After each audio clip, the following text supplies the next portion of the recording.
नमस्कार दोस्तों, मैं हूं रोशन और आप देख रहे हैं जीके अफेयर्स यूट्यूब चैनल। दोस्तों, इस चैनल पे आपको प्रीवियस ईयर पेपर का डिस्कशन तो किया ही जाता है। साथ ही साथ हम ईपीएफओ में जो टॉपिक वाइज कुछ इंपॉर्टेंट क्वेश्चन इसका सीरीज हम डिस्कस करेंगे।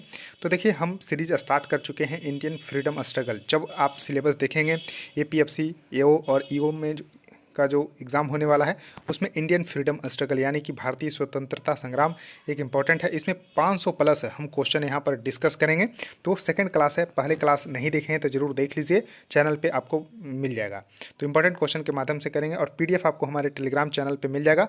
तो लिंक डिस्क्रिप्शन में है, इसको ज्वाइन कर सकते हैं और पीडीएफ प्राप्त कर सकते हैं। और देखिए, क्वेश्चन पेपर होता है आपके पास कोई भी एग्जाम का, तो आप gkfs25@gmail.com पे भेज सकते हैं। तो देखिए, यहाँ पर हम 16 नंबर क्वेश्चन डिस्कस करेंगे, क्योंकि 15 क्वेश्चन तक हम पहले वीडियो में डिस्कस कर चुके हैं।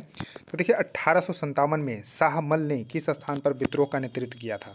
तो देखिए, जैसा कि मैंने बताया था प्रीवियस वीडियो में कि जो 1857 की जो सिपाही विद्रोह हुआ था, उसमें जो है हर एक जगह पर जो है अलग अलग लोग जो है नेतृत्व किए थे। जैसे हम बात करते हैं तो कानपुर में तात्या टोपे और नाना साहब ने जो है नेतृत्व किया था। जबकि बिहार जो आरा जगदीशपुर से कुंवर सिंह, यानी कि बिहार में आरा से पूछा जाता है या फिर जगदीशपुर से पूछा जाता है या फिर बिहार से पूछा जाता है तो कुंवर सिंह थे। लखनऊ से कौन थे? तो बेगम हजरत महल। और झांसी से रानी लक्ष्मीबाई। तो यहाँ पर शाहमल जो है पूछा जा रहा है कि कहाँ से नेतृत्व किए थे, तो बड़ौत से। तो बड़ौत इसका जो है करेक्ट आंसर हो जाएगा, इसको जरूर ध्यान रखिएगा। और बड़ौत कहाँ पर है? तो उत्तर प्रदेश में है, उत्तर प्रदेश में है बड़ौत। और यहाँ का नेतृत्व जो है शाहमल ने किया था। अब देखिए, यहाँ पर आंसर भी आपको मिल जाएगा, जब पीडीएफ प्राप्त करेंगे तो यहाँ पर आंसर भी मिल जाएगा। अब देखिए, नेक्स्ट क्वेश्चन है कि निम्नलिखित में से किसने संथाल विद्रोह और 1857 के विद्रोह के दौरान अंग्रेजों की सहायता की थी? ये देखिए, थोड़ा सा उलट कर है, इसीलिए क्वेश्चन पूछा जाता है क्योंकि संथाल विद्रोह और 1857 के विद्रोह दोनों के दौरान जो है अंग्रेजों की सहायता किसने की थी? तो महाराज मेहताब चंद ने जो है इसकी जो है की थी। तो इसको ध्यान रखिएगा कि महाराज मेहताब चंद ने वर्धमान के राजा थे। कहाँ के राजा थे? तो वर्धमान के राजा थे। और इन्होंने संथाल विद्रोह और 1857 के विद्रोह के दौरान अंग्रेजों की सहायता की थी। इसके लिए उन्हें 1868 में एक कोट ऑफ आर्म्स और 1877 में 13 तोपों की व्यक्तिगत सलामी के अधिकार से पुरस्कृत किया गया था। क्यों? क्योंकि इन्होंने अंग्रेजों की सहायता की थी, इसलिए कोट ऑफ आर्म्स और 1870 में 13 तोपों की व्यक्तिगत जो है सलामी जो है दी गई थी इनको। तो इसको ध्यान रखिएगा। अब देखिए, क्वेश्चन है कि सिपाही विद्रोह के दौरान भारत का गवर्नर जनरल कौन था? तो देखिए, भारत का गवर्नर जनरल सिपाही विद्रोह सबसे पहले 1857 में हुआ था। इसको इंग्लिश में बोलते हैं सिपोई मुटनी, सिपाही विद्रोह को। तो 1857 में हुआ था। उस दौरान भारत के गवर्नर जनरल जो है आपसे पूछा जाता है तो लॉर्ड कैनिंग थे। तो लॉर्ड कैनिंग इसका जो है करेक्ट आंसर होगा। तो आंसर डी इसका सही उत्तर हो जाएगा। तो देखिए, सिपाही विद्रोह के समय भारत का गवर्नर जनरल लॉर्ड कैनिंग थे। 1857 की क्रांति का प्रतीक चिन्ह जो है कमल का फूल तथा रोटी था, तथा सरकारी इतिहासकार सुरेंद्र नाथ सेन थे। तो इसको ध्यान रखिएगा कि प्रतीक चिन्ह क्या था? तो कमल का फूल और रोटी। उसका देखिए, नेक्स्ट क्वेश्चन है कि सन 1857 ईस्वी के विद्रोह में किसने भाग नहीं लिया था? तो देखिए, किसने भाग नहीं लिया था? तो रानी लक्ष्मीबाई, जैसा कि मैंने बताया, झांसी का नेतृत्व किया था। नाना साहब जो है आपको पता होना चाहिए कि कानपुर का नेतृत्व किया था। तात्या टोपे भी कानपुर का ही नेतृत्व किया। जबकि भगत सिंह जो है सिपाही विद्रोह में यहाँ पर नहीं थे। तो इस तरह से आपको ध्यान रखना है। तो भगत सिंह उस समय जो है जन्म भी नहीं लिए थे, और भगत सिंह को फांसी दी गई थी 23 मार्च जो है, इसको ध्यान रखिएगा, 1931 को। भगत सिंह, राजगुरु और सुखदेव तीनों को जो है फांसी हुई थी जो है 23 मार्च 1931 को। इसको जरूर ध्यान रखिएगा। तो बी इसका करेक्ट आंसर है, जो भगत सिंह ने 1857 के सिपाही विद्रोह में भाग नहीं लिए थे। अब देखिए, क्वेश्चन है कि इनमें से किस एक स्वतंत्रता सेनानी का मूल नाम मणिकर्णिका था? तो मणिकर्णिका मूल नाम था झांसी की रानी लक्ष्मीबाई की। तो करेक्ट आंसर होगा यहाँ पर डी, रानी लक्ष्मीबाई का मूल नाम था मणिकर्णिका। तो मणिकर्णिका इसका जो यहाँ पर जो है आपको ध्यान रखना है कि रानी लक्ष्मीबाई इसका करेक्ट आंसर होगा। और उन्हें मनु के नाम से भी जाना जाता था, मनु के नाम से भी जाना जाता है। तो इनका जन्म जो है उत्तर प्रदेश के बनारस शहर में हुआ था, इसलिए जब वाराणसी जाएंगे तो वहाँ पर मणिकर्णिका घाट भी है। और इनका जो शहीद हुए थे वो ग्वालियर में हुए थे 1857 कि जो यहाँ पर लड़ाई चल रही थी, यानी कि 1858 में जो है इनका जो है शहीद हुए थे, यानी कि इनकी मृत्यु हुई थी। इसको जरूर ध्यान रखिएगा। अब देखिए नेक्स्ट क्वेश्चन है कि भारत जो है कौन सी ईस्वी में ब्रिटिश साम्राज्य के प्रत्यक्ष शासन के अधीन आ गया। तो देखिए ब्रिटिश शासन के, देखिए पहले कंपनी का अधिकार था 1857 के पहले, 1857 ईस्वी के बाद जो है ब्रिटिश जो है साम्राज्य के प्रत्यक्ष शासन यानी कि डायरेक्ट जो है शासन जो है ब्रिटिश सरकार का हो गया। तो 1857 के बाद, यानी कि 1857 के बाद यानी कि 1858 में, तो 1858 में जो है प्रत्यक्ष जो है शासन हो गया था। इसको जरूर देखिएगा। तो देखिए भारत सरकार अधिनियम 1858 में लाया गया था। इसके तहत ब्रिटिश ईस्ट इंडिया के शासन की जिम्मेदारी ब्रिटिश क्राउन को सौंप दी गई। अब डायरेक्ट जो है क्राउन जो है शासन करेंगे भारत पे। भारत का गवर्नर जनरल वायसराय कहा जाने लगा। देखिए जो लॉर्ड कैनिंग थे वो भारत के अंतिम जो है गवर्नर जनरल और पहले वायसराय थे। इसको भी ध्यान रखिएगा, तो इसको थोड़ा सा ध्यान रखिएगा। अब देखिए नेक्स्ट क्वेश्चन आपके सामने है कि इनमें से किस सत्याग्रह में वल्लभ भाई पटेल को सरदार की उपाधि दी गई थी। तो देखिए कई बार एग्जाम में आ चुका है कि सरदार की उपाधि जो वल्लभ भाई पटेल थे उनको किस आंदोलन में मिला था। तो देखिए बारदोली जो सत्याग्रह हो रहा था, तो बारदोली आंदोलन, इसमें जो है आपको ध्यान रखना है कि बारदोली सत्याग्रह में कुशल नेतृत्व के कारण वल्लभ भाई पटेल को सरदार की उपाधि दी गई थी। यह उपाधि आंदोलन की सफलता पर वहाँ की महिलाओं द्वारा प्रदान की गई थी। तो देखिए महिलाओं के द्वारा दी गई थी सरदार की उपाधि, इसको थोड़ा सा ध्यान रखिएगा। और बारदोली सत्याग्रह कब हुआ था, तो गुजरात में हुआ था 1928 में। तो देखिए 1928 में गुजरात में बारदोली सत्याग्रह हुआ था। इसमें वहाँ की महिलाओं ने सफलता प्राप्त करने के बाद वल्लभ भाई पटेल को सरदार की उपाधि दी थी। ये भी आपको ध्यान रखिएगा। और यह एक किसान आंदोलन था। क्यों, कौन सा आंदोलन था, तो किसान आंदोलन था।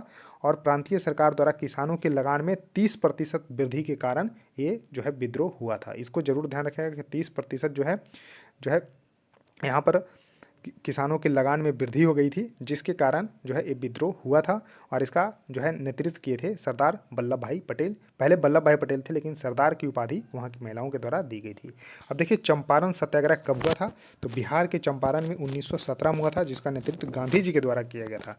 उसके बाद खेड़ा सत्याग्रह और अहमदाबाद मिल हड़ताल 1918 में किया गया था, जिसका नेतृत्व महात्मा गांधी के द्वारा ही किया गया था। इसको थोड़ा सा ध्यान रख लीजिएगा। अब देखिए क्वेश्चन है कि निम्नलिखित में से कौन प्रख्यात व्यक्ति बारदोली से संबंधित है। अब देखिए प्रख्यात व्यक्ति बारदोली से संबंधित, तो देखिए वल्लभ भाई पटेल ही थे। ये भी आपको जरूर ध्यान रख लीजिएगा। तो सरदार वल्लभ भाई पटेल इसका करेक्ट आंसर होगा। अब देखिए क्वेश्चन है कि बारदोली सत्याग्रह जो कि किसानों का एक आंदोलन था, जैसा कि मैंने बताया कि किसानों का आंदोलन था, इसमें किसानों के लगान में 30% वृद्धि होने के कारण यहाँ पर जो है विद्रोह हुआ। और यहाँ पर महिलाओं ने जो है वल्लभ भाई पटेल को सरदार की उपाधि दी। तो ये आपको ध्यान रखना है कि किस भारतीय राष्ट्रवादी नेता के द्वारा जो है अगुवाई की गई थी। तो वल्लभ भाई पटेल इसका सही उत्तर होगा, यानी कि सी इसका सही उत्तर होगा। तो ध्यान रखिएगा। अब देखिए नेक्स्ट क्वेश्चन है कि 1928 में सरदार वल्लभ भाई पटेल ने ब्रिटिश सरकार के भू राजस्व बढ़ाने के निर्णय के विरुद्ध में कहाँ पर, तो बारदोली में हुए किसान आंदोलन का नेतृत्व किया था। तो बारदोली इसका सही उत्तर होगा। डेट भी याद रखिएगा, 1928 में हुआ था, गुजरात के बारदोली में बारदोली सत्याग्रह हुआ था। अब देखिए क्वेश्चन है कि केरल में मोपला विद्रोह, जिसको मालाबार विद्रोह के नाम से आते हैं। देखिए कई बार एग्जाम में आ चुका है कि मोपला विद्रोह या फिर मालाबार। देखिए जब इस तरह से भारत का मैप बनाएंगे तो यहाँ पर जो है केरल के कोस्ट को मालाबार कोस्ट बोला जाता है। तो वहाँ पर जो है उसको मोपला विद्रोह भी बोलते हैं या फिर मालाबार विद्रोह भी बोलते हैं। ये कब हुआ था, तो 1921-22 में हुआ था। तो इसको ध्यान रखिएगा 1921-22 में, यानी कि 1921 इसका सही उत्तर हो जाएगा। तो देखिए केरल में हुआ था 1921 में मोपला विद्रोह, अंग्रेजों के खिलाफ हुआ था। तो इस तरह से आपको ध्यान रखना है। और यहाँ पर उल्लेखनीय है कि मोपला समुदाय उत्तरी केरल में मालाबार तट पर रहते थे। ब्रिटिश विरोधी भावनाओं के कारण इस समुदाय में हिंसक आंदोलन हुआ और इसे मोपला विद्रोह कहा जाने लगा। तो मोपला मूलतः अरब व्यापारियों के वंशज थे जो कि केरल तट पे रहते थे। नेक्स्ट क्वेश्चन आपके सामने है कि अखिल भारतीय किसान सभा के पहले अध्यक्ष कौन थे। तो देखिए ऑल इंडिया किसान सभा यानी कि अखिल भारतीय किसान सभा के पहले अध्यक्ष कौन थे, तो ध्यान रखिएगा स्वामी सहजानंद सरस्वती इसका करेक्ट आंसर होगा। तो देखिए अखिल भारतीय किसान सभा की स्थापना कब हुई थी, ये भी ध्यान रखिएगा 1936 में। 1936 में अखिल भारतीय किसान सभा की जो है यहाँ पर स्थापना हुई। कहाँ पर, लखनऊ में। तो लखनऊ में हुआ था, ये भी आपको ध्यान रखना है। लखनऊ में और स्वामी सहजानंद सरस्वती द्वारा ही की गई थी और इसलिए स्वामी सहजानंद सरस्वती इसके पहले अध्यक्ष थे तथा एन.जी. रंगा पहले महासचिव थे। एन.जी. रंगा पहले महासचिव और स्वामी सहजानंद जो है पहले अध्यक्ष, क्योंकि इन्हीं के द्वारा जो है 1936 में लखनऊ में जो है इसकी स्थापना की गई थी। अब देखिए क्वेश्चन है कि निम्न में से कौन जो है नील आयोग का अध्यक्ष थे। तो देखिए नील आयोग के अध्यक्ष जो है कौन थे ये आपको बताना है, तो इसको थोड़ा सा ध्यान रखिएगा। तो नील आयोग के अध्यक्ष थे W.S. सीटनकर। तो W.S. सीटनकर, तो करेक्ट आंसर होगा बी, W.S. सीटनकर। यानी कि भारत में नील विद्रोह की पहली घटना बंगाल के नादिया जिले में स्थित गोविंदपुर गांव में 1859 में हुआ था। कब हुआ था? तो बंगाल के नादिया, आपको ध्यान रखना है कि जिले के स्थित गोविंदपुर गांव में 1859 में हुआ था, जब स्थानीय नेता दिगंबर बिस्वास और विष्णु बिस्वास के नेतृत्व में किसानों ने नील की खेती करना बंद कर दिया था। स्थानीय नेता कौन थे? तो दिगंबर बिस्वास और विष्णु बिस्वास, इनके नेतृत्व में किसानों ने नील की खेती बंद कर दिया। 1860 तक नील विद्रोह बंगाल के नादिया, पावना, खुलना ये सब में हो गया और 1860 में किया था। इसके अध्यक्ष थे बंगाल के सचिव W.S. सीटनकर। तो नील आयोग ने सुझाव दिया था कि रैयतों को नील की खेती करने के लिए बाध्य न किया जाए तथा सभी प्रकार के विवादों का निपटारा कानूनी तरीके से किया जाए। तो ध्यान रखिएगा सचिव W.S. सीटनकर थे पहले अध्यक्ष नील आयोग के। अब क्वेश्चन है कि बंगाल में किनकी खेती के कारण 1859-60 में विद्रोह हुआ था। जैसा कि नील विद्रोह हुआ था बंगाल में, तो नील की खेती के कारण ही हुआ था, तो इसको जरूर ध्यान रखिएगा। तो नील की खेती करना किसान नहीं चाहते थे, तो इस वजह से जो है, और अंग्रेज चाहते थे कि नील का क्योंकि व्यापार करते थे तो नील की खेती करने के लिए उकसाते थे और ज़बरदस्ती करते थे। इस वजह से जो है 1859-60 में जो है बंगाल में नील की खेती के कारण विद्रोह हुआ था। तो 1859-60 इसका सही उत्तर होगा। अब देखिए क्वेश्चन है कि किनके द्वारा लिखित नील दर्पण। देखिए ये तो एग्जाम में कई बार आ चुका है कि नील दर्पण का यहाँ पर लेखक कौन है। तो देखिए नील दर्पण क्या था कि किस अंग्रेजों के हाथों नील की खेती करने वाले किसानों की दशा और उनके शोषण की व्याख्या की गई थी। यानी कि किनके द्वारा लिखी गई ये नील दर्पण, जिसमें जो है किसानों की जो है दुर्दशा और उनके शोषण किस लिए, तो नील की खेती करने के लिए बाध्य करने के लिए। तो देखिए दीनबंधु मित्र के द्वारा जो है लिखा गया है नील दर्पण। तो करेक्ट आंसर है यहाँ पर डी सही होगा, दीनबंधु मित्र के द्वारा जो है लिखा गया था। तो इसको थोड़ा सा ध्यान रखिएगा। तो देखिए 1859-60 में दीनबंधु मित्र द्वारा रचित नील दर्पण बांग्ला का प्रसिद्ध नाटक है। तो किसमें?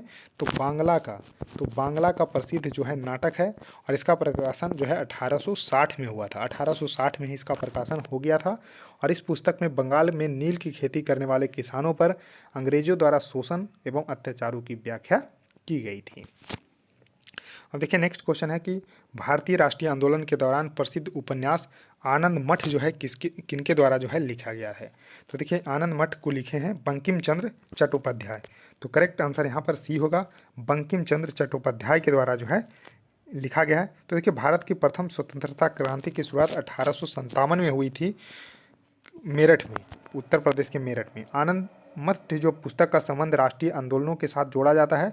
बंकिम चंद्र चटर्जी के उपन्यास आनंद मठ का कथानक सन्यासी विद्रोह पर आधारित है। तो देखिए ये भी पूछा जाता है कि आनंद मठ जो है वो किस विद्रोह पर आधारित है। तो सन्यासी यहाँ पर आपको ध्यान रखिएगा कि आनंद मठ का कथानक सन्यासी विद्रोह पर आधारित है और सन्यासी विद्रोह जो है 1770 से लेकर 1800 ईस्वी तक चला है। तो इसको ध्यान रखिएगा कि सन्यासी विद्रोह पर आधारित है और सन्यासी विद्रोह 1770 से लेकर 1800 तक चला था।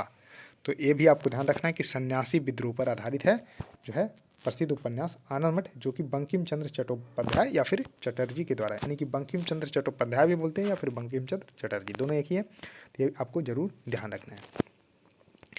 तो दोस्तों इस वीडियो में इतना ही। इसी तरह से ये श्रृंखला लगातार चलती रहेगी। हम 500 प्लस क्वेश्चन यहाँ पर डिस्कस करेंगे एक एक करके। बस आपको क्या करना है, वीडियो को लाइक करना है और वीडियो को देखिए शेयर भी करिए और चैनल को सब्सक्राइब करके बेल आइकन को प्रेस रखिए। सो थैंक यू दोस्तों, इस वीडियो में इतना ही। धन्यवाद।